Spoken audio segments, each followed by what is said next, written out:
What's good, CBT fam? Before y'all get into the video, make sure y'all hit that subscribe button and that post notification bell to get notified every time I upload content. Peace. What's good, YouTube? It is your boy Big Cool coming to you from Colossal Boxing Talk. Colossal Boxing Talk is associated with Three Kings Boxing under the movement umbrella, and I am back with another video. I'm here to discuss Gervonta Tank Davis and Ryan Garcia. Ryan Garcia is a young up-and-coming prospect from California. Goes by the nickname The Flash. Very talented. I think he was ESPN's 2017 Prospect of the Year. He's very young. He's tall. He's 5'10", very lanky, very long, has excellent power, good hand speed. But the question I want to discuss is he ready for Gervonta Tank Davis? He feels he's ready. Every time you're on YouTube or a boxing media outlet website, he's calling out Gervonta Tank Davis. You know, Tank Davis is a two-time world champion. He's extremely gifted offensively, very fast hands, gifted physically, very good power, tremendous body puncher, tremendous counter puncher. And I just wonder if Garcia, who is 19 years old, is truly ready for Tank Davis. I don't agree. I don't think so. It was a recent video put out maybe a month or so ago of him what appeared to be getting that work in a sparring session, and it didn't look good. He was getting worked over. And I was looking at that sparring session, and I was like, damn, is this the guy that's really calling out Tank Davis? Getting his ass beat? I don't know his sparring partner's name, but he was getting his ass beat. And this is not a video to shit on Ryan Garcia, because I've been watching some of his fights, and he is a very good prospect. Definitely has some things to work on. He's too upright. He gets reckless, even though he's improving on that as each fight, comes and goes.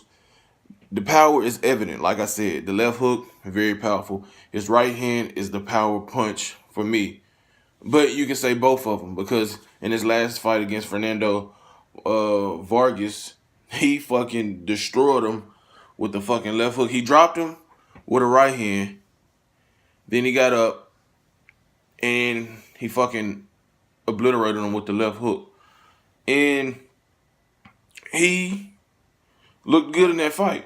Now he's scheduled to face Jason Velez, an experienced, guy who was once touted as a guy that can be, a good fighter, a champion. But,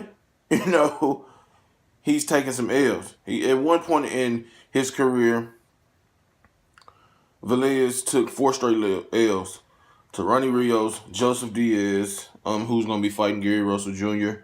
For the WBC featherweight title, Rene Alvarado, Alfredo Santiago.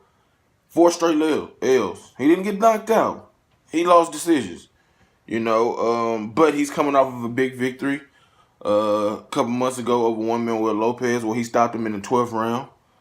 He's been in there, like I said, with Juan Manuel Marquez, Joseph Diaz, Evenity or Gravadic, former champion, who got blitzed up by what's my boy with Top Rank? Can't even think of his name right now. What the fuck my man name is? Oscar Valdez. He got blitzed up by him. But, he a good fighter. Now back to Ryan Garcia. Ryan Garcia should win this fight, which is scheduled to take place this Friday on ESPN. He should win this fight. He's younger.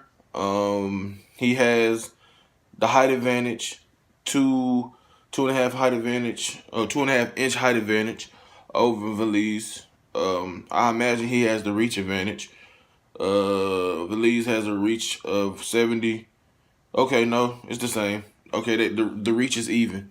But I don't think Ryan Garcia is ready for Gervonta Tank Davis, simply because Tank Davis is too experienced. Um, he's a little more. He has a few. He's 4 years older. Both guys have that power, have that speed, have that explosiveness. But I just don't think that Garcia has progressed to the point where he can beat a Gervonta Tank Davis right now. I could be wrong. Anybody that disagrees with me with the assessment that he can't beat Tank right now could be wrong. But right now, I don't like that fight for Ryan Davis. Now, a year or two from now, when he's 21, got a few more wins under his belt, actually been in there with somebody where he had to dig deep and come from being on the brink of getting stopped, or a fight where he was dropped, he's cut, had to deal with some type of adversity in the ring, and he comes through that, shows that he can take a punch, that he's mentally strong, that he can adjust, that he can box, then yeah, of course, I would think he has an excellent shot at beating Gervonta Tank Davis, who is short in stature, but like I said, he makes up there with the physical, explosiveness, the power that he has. So right now, I think Gervonta Tank Davis is all wrong for Ryan Garcia, who lacks some of the discipline needed to be right now, to go against a guy like Gervonta Davis, who's an offensive surgeon in there. Because in this fight against who the guy he fought before, it was a couple fights. It was Devin Jones. It was Devin Jones in like his 7th or 8th fight. He had him hurt, went in there, went for the attack, got himself squared himself up, and got hit with some shit. And yeah, Devin Jones is awkward. This guy had, he was a mixed martial artist, a wrestler, so he's unorthodox in type, how he threw his punches and shit. But, he didn't keep his shit, he didn't keep himself composed. Now he's gotten better. Like I said, he's gotten better, more composed. He still fights a little too upright. It kind of like he's a little stiff. I still like to see him keep that chin tucked. He has an okay jab. It's not a jab that's intended to punish you. It's just a jab to, gauge distance and kind of distract you or whatever for his blinding speed. It's a quick jab too. It's a quick twitch type jab. But right now, I don't see him being ready to face Gervonta Tank Davis or anybody in the top 10 in the super featherweight division, because he's young. He's 19 years old. There's no need to rush him at all. And Golden Boy Oscar De La Hoya knows this. They need to let him grow, put some more season on him, marinate him some more, and then in 2 or 3 years, when he's 21, 22. Got, a few more fights under his belt. And like I said, those hard-learned lessons that he went through in the ring, then Tank Davis or JoJo Diaz or Oscar Valdez or Gary Russell, Leo Santa Cruz, whoever it may be in his weight class, or if he's at 130, junior lightweight by the time, then boom, get him in there and let's see what he got against the real upper echelon, of his division. But he's making a nice step up against Jason Velez, who was once one of those guys, not the elite, but he was a top 10, ranked fighter in the super featherweight division. So we'll see. But yeah, I don't think, from my standpoint, my point of view, Ryan Garcia gets destroyed if he faces Tank Davis anytime in the next year or two. But he wants to fight. He's begging for it, and sometimes you got to be careful for what you wish for, because it might not be what you really wanted and turn out how you thought it would.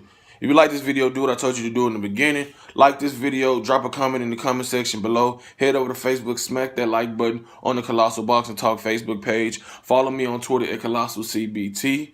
Shout out to everybody that's in the movement, moving with us. Be sure to subscribe to 3kingsboxing.com daily for your latest unbiased, unfiltered boxing news reported the way it should be. Until next time, I'm out. Peace.